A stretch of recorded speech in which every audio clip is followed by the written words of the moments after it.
My name is Kazim Samuel. I had the highest score in 2 courses for the skills level, one being PM, where I scored 90, and PSAF, where I scored 75. My name is John Shegun Jagbinu. I was highest scorer in management information.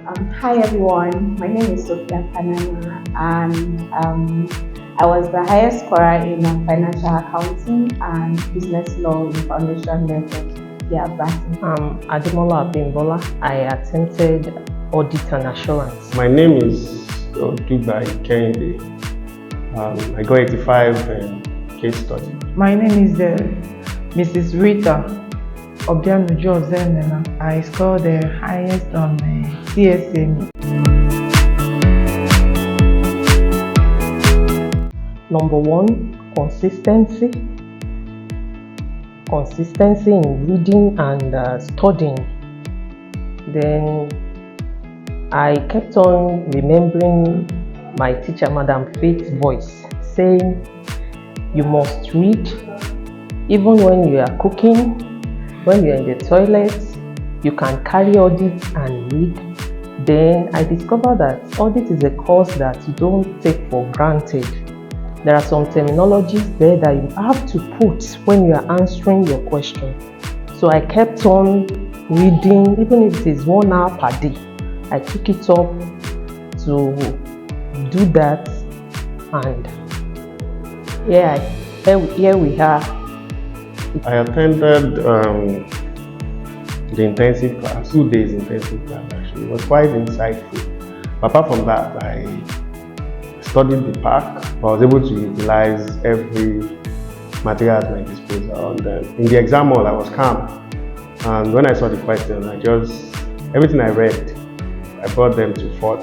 To start with, I am a mother with 4 children, and it was one of the difficult things to do, to run between being a mother taking care of home and studying.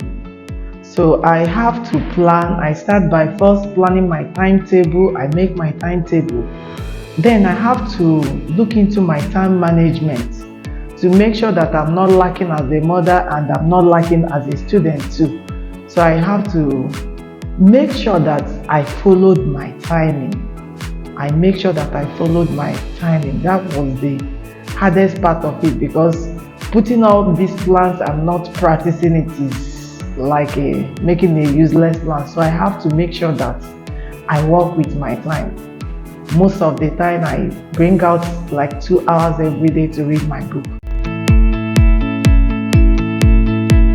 Experience, I will rate my experience 8 over 10. Yes, because it was quite easy for me to, like, the lectures at Bratton were very detailed. The lecturers were like very explicit with all their explanations and everything. It just made learning easy for me. Coming to lectures, we had lectures going on for like 3 to 4 months, and I could count. I'm not even sure any of my lecturers missed any of their lectures. They were always there, they were always on time, and they made sure they covered they covered like a major portion of the syllabus.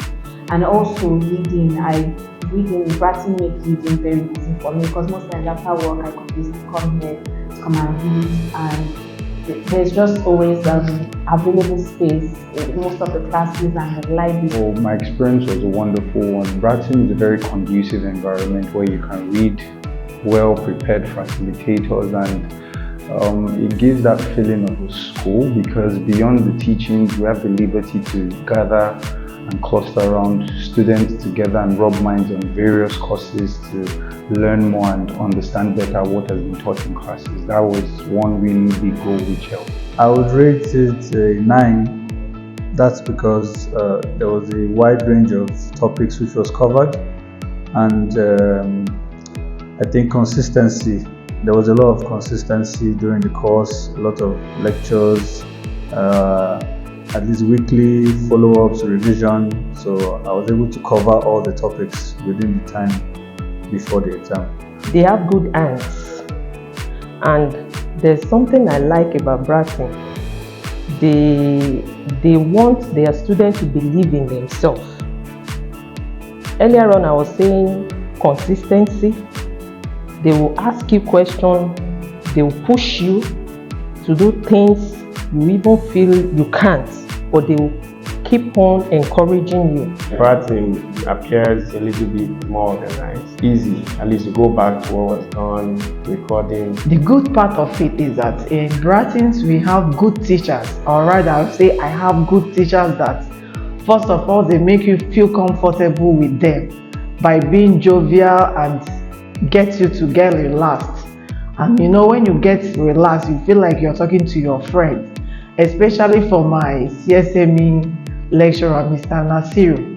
He kind of tried to understand from the aspect you're coming from the side you're coming from when you're asking a question, before correcting your question and then helping you to get to the point where you will not be confused anymore. And his class is very interactive, and just not just teaching you or passing information to you. He helps you to use your brain to understand what is going on around you, and he makes CSME look so real.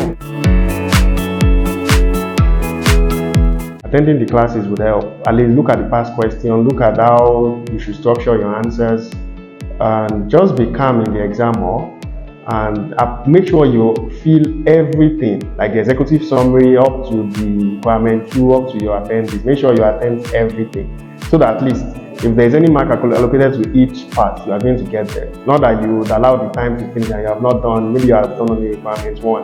That will limit the score you can get. My advice is believe in yourself that you can, then study hard, be consistent, and with God, all things are possible. ICAN is not just a course to study lying down. You have to wake up, you have to stand on your toes, you have to work every single day. You don't take ICAN and feel like I can do it with one hand and do the other things with your other hand. You have to put all your eggs, if I put it that way, you have to put all your eggs in one basket and work every single day of it. And the good thing about it is not that it's going to take all your life. No, it's just a phase. And if you time yourself and you achieve that, I believe that is a step higher than where you are, and it opens doors to other opportunities.